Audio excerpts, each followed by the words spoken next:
hope you're well. Hope you've had a good week.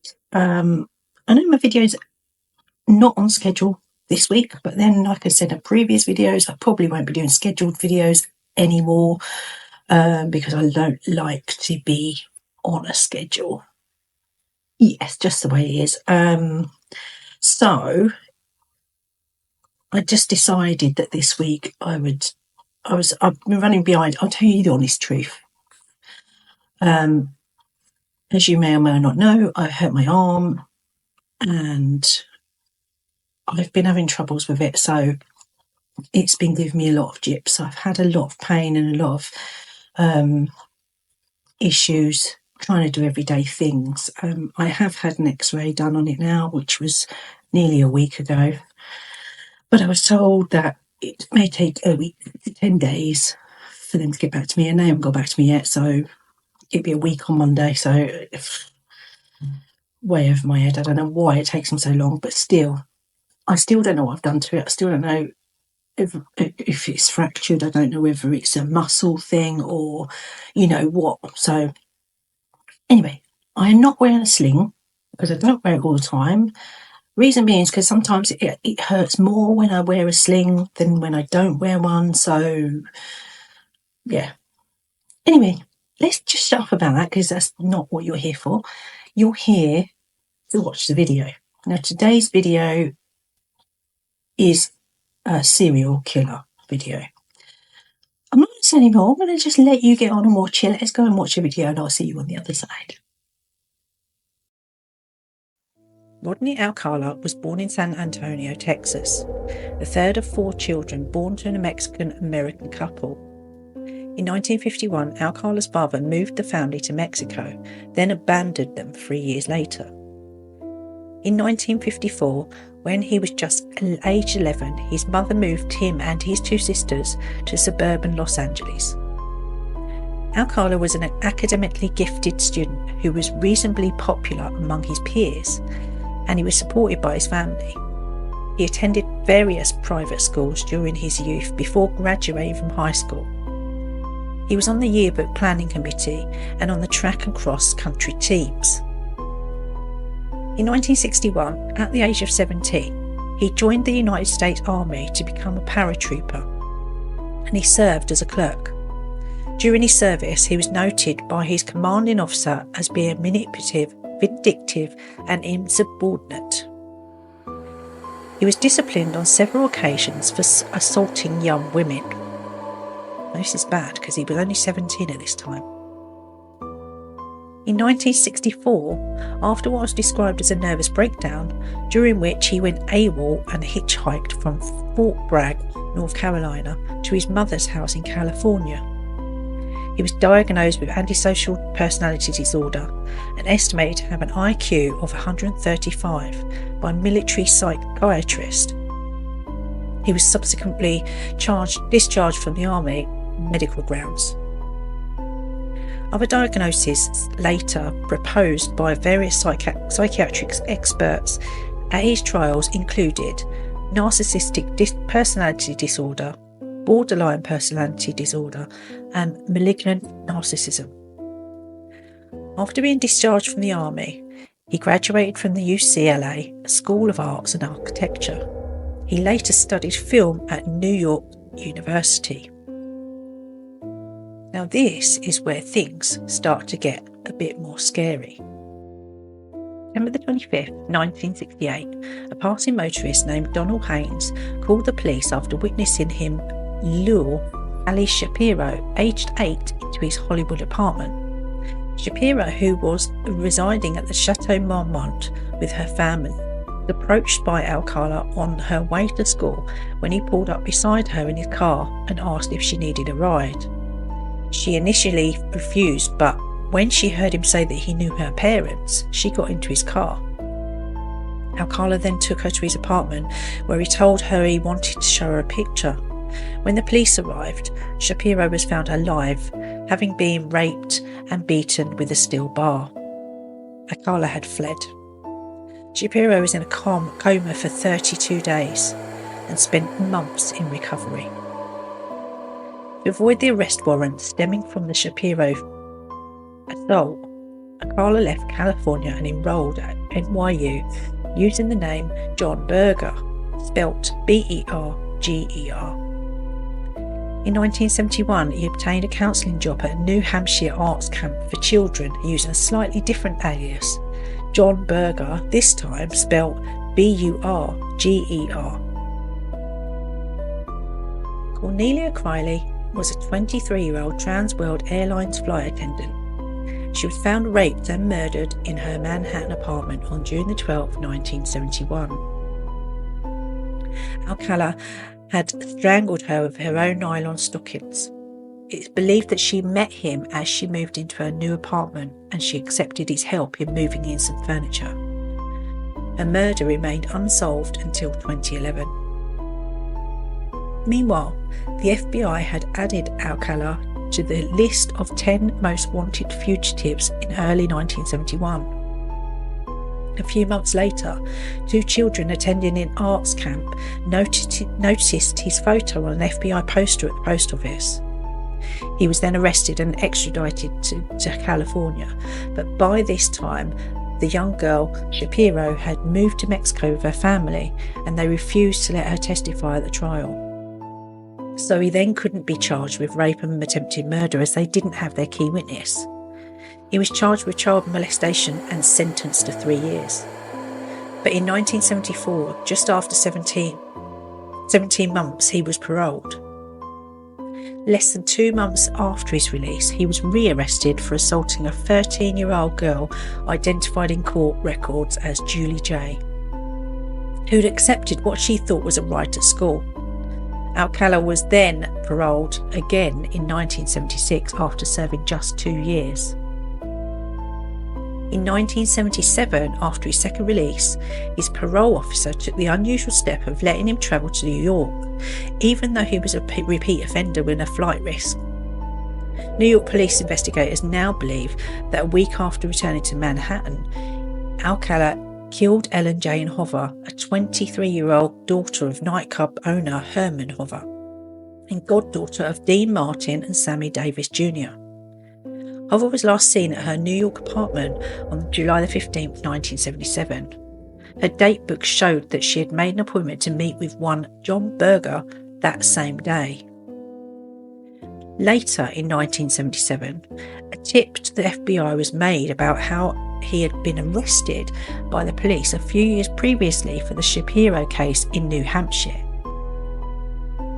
Alcala admitted to knowing Hover under questioning, but investigators could not arrest him since they had not found her body. Her remains were eventually discovered buried under heavy rocks on a hillside overlooking the Hudson River, near a location on the John D. Rockefeller estate, where the aspiring model would later report that Berger had taken photographs of her. In 1978, he worked as a typesetter at LA Times. Now, during this period, he convinced hundreds of young men and women that he was a professional fashion photographer, and he took photos of them for his portfolio. A Times co-worker later recalled that Alcala had shared his photos with his workmates. "I thought it was weird, but I was young. I didn't know anything," she said. When I asked why he took photos, he said their mums had asked him to. "I remember the girls were naked." He said he was a professional, so in my mind, I was being a model for him, said a woman who allowed Alcala to take her photo in 1979. The portfolio also included page after page of naked teenage boys, she said. Most of the photos are sexually explicit, and most of the subjects remain unidentified. Police fear that some of the subjects may be additional cold case victims. In 1978, there was a game show on American TV called The Dating Game. This is where he met Cheryl Bradshaw. She was the chooser on the show, and Alcala won the date with Cheryl. But she later refused to go on a date with him because she found him creepy, which was a lucky escape for her. The California Murders. On November 9, 1977, Alcala murdered Jill Terry Barcombe, an 18-year-old girl from New York. he disposed of her body on a dirt path near Mulholland Drive in Los Angeles. She was found in a knee-to-chest position and naked from the waist down. There are signs of sexual assault, and she was being strangled with a pair of blue rope ties and beaten. She also had 3 bite marks on her right breast. Originally, authorities thought Barcombe had been a victim of the hillside strangler. However, her case was ultimately decided by authorities to have been unrelated. On December the 16th, 1977, 27-year-old nurse Georgia Marie Wickstead was discovered dead in her Malibu apartment. She was last seen when she drove another nurse, Barbara Gale, home from a bar. When she didn't show up for work the next day, Gale and her co-workers reported her missing. Police arrived at her apartment to find signs of forced entry. Wickstead was posed naked on her bedroom floor, strangled with her nylons.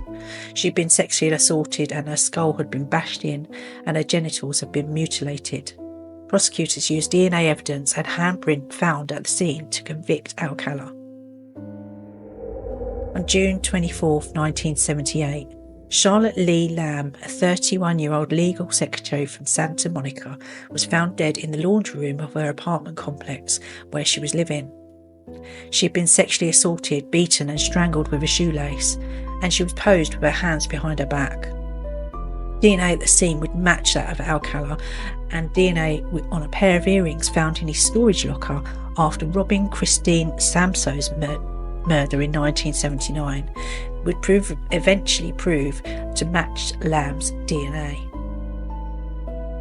February 14th, 1979, Alcala picked up 15-year-old hitchhiker Monique Hoyt in Riverside County. He drove her to his apartment where he raped her. Then they travelled to a secluded mountainous area in Joshua Tree, California, where Alcala took photos of her in her underwear, as well as photos of him raping her once again. He bound and gagged her, began a sustained assault, which included further rape and sodomy. Alcala bludgeoned Hoyt in the head with a rock, but she managed to escape. When he went to the gas station bathroom on the drive back to the Riverside County, she filed a police report about her ordeal, but Alcala's mother posted his bail. What sort of woman is she? Why would she do that? On June 13, 1979, Jill Marie Peritu, a 21-year-old computer key punch operator, left work early to go to a baseball game. When she did not make it to work the following morning, police went to her Burbank apartment and found signs of forced entry. She was dead, naked on her bathroom floor. She was posed with pillows under her shoulders. She had been sexually assaulted, beaten and strangled.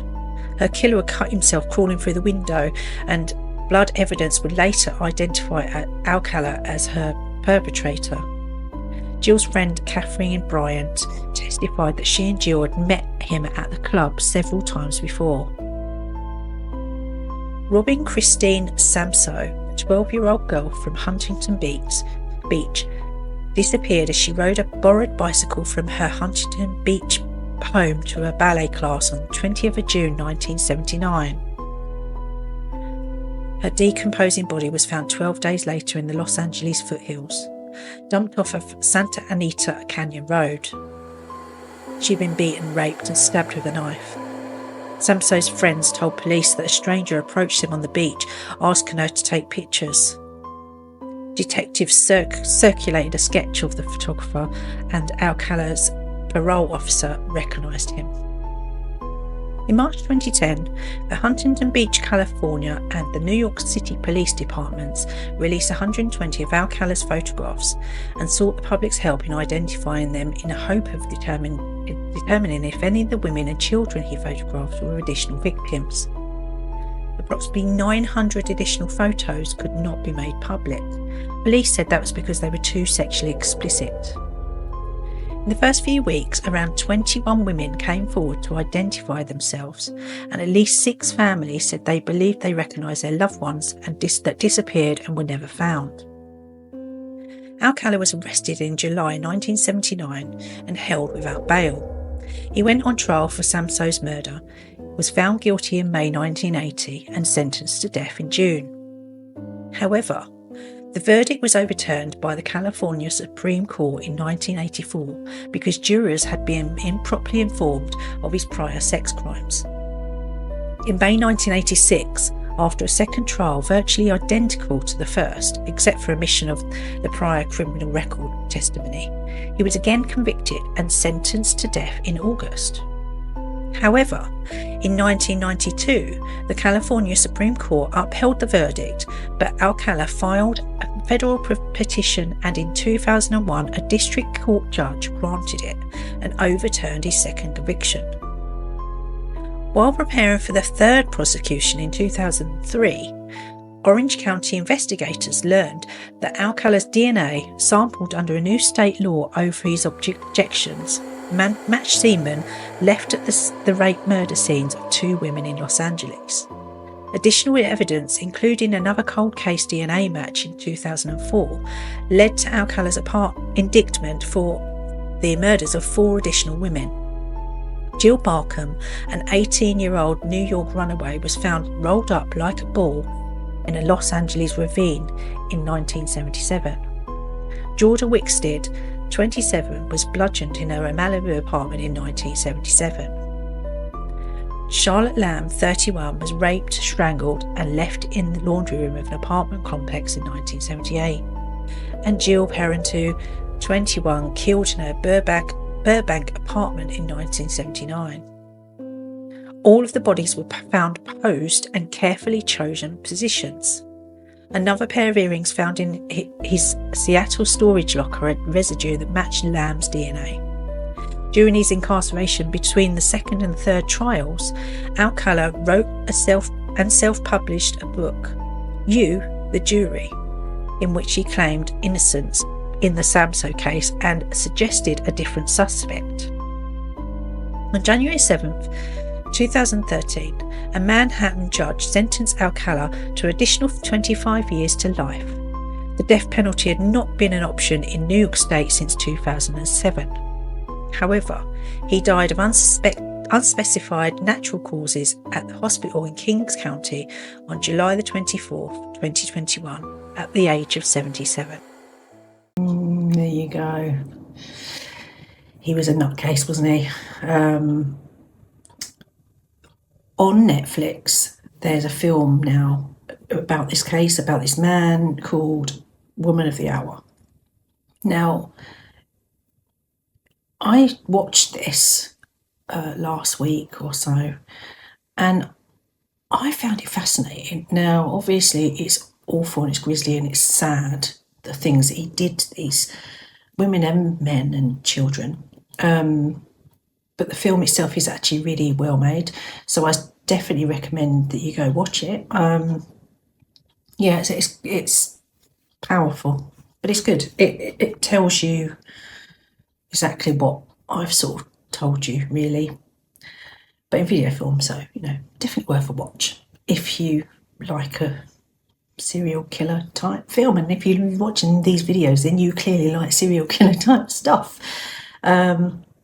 So yeah, go watch that. It's really good. I do think he's an absolute, complete and utter lunatic, like all others, murderers and serial killers and the like. They have to be, don't they? Because you can't be a sane person and go and murder people. And I do think the last girl, they escaped from him. Thank goodness she had the brains to, she sort of pretended that it was all okay and it's fine. No, it's fine. He beat her and he did this and he did that to her, and she made out that it was fine so that she could plan her escape route. And I think that was a really clever thing of her to do, because she managed to escape him and phone the police and get him arrested and so on and so forth. But because he got away with it for so long, it's quite eerie, really, isn't it? I mean, all right, he got arrested and he was put in prison, but he was in prison for a long time before they did anything. I mean, twice they basically overruled his case and he was still not sentenced to death, because obviously back, over in America, they do have the death sentence. But then obviously now, and I didn't know this, but in New York now, it's no longer a thing. So he got away with it, I suppose, in a way. I mean, he did die, natural causes or whatever, but it's not quite the same, is it? It should be a life for a life. That's the way I see things. People murder somebody, then you should have your life taken away too, because why should they have their life taken away just because you say so?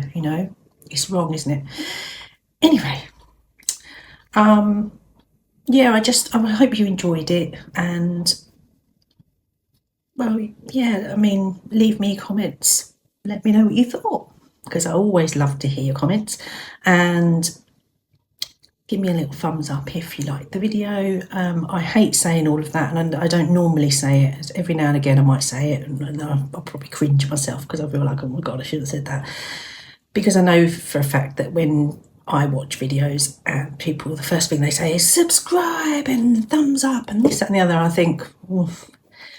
So I didn't want to be one of them people. So I try not to say it very often. Every now and again I might slip it in, but so yeah, thanks for watching. And also, before you go, if you haven't realised yet, like if you haven't seen my posts on here, I now have a website. So I've been working on it for a little while. I finally got it up and running, and it's all ready and up and running. I'll put the links in below, although you can go to my my YouTube channel page, and all of my links are on there anyway. But yeah, do go and have a look. I am in the process of making new designs for things as well for my shop, so look out for that, because that will be updated very shortly. Like I said, I have been having troubles because obviously I'm right-handed.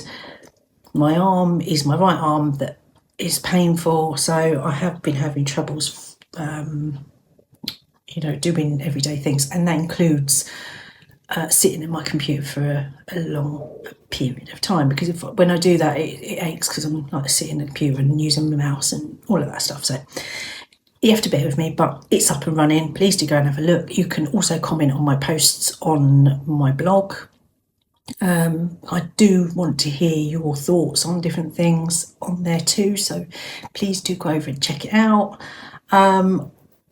What else? Oh yes, I also have a new Instagram account, which is just for spooky misfit, creative misfit, just misfit things in general. So go over and check that out. I'll leave the link below. Again, it's on my YouTube channel page, so go and check it out and follow me over there. So if you're interested in my stuff, go and have a look.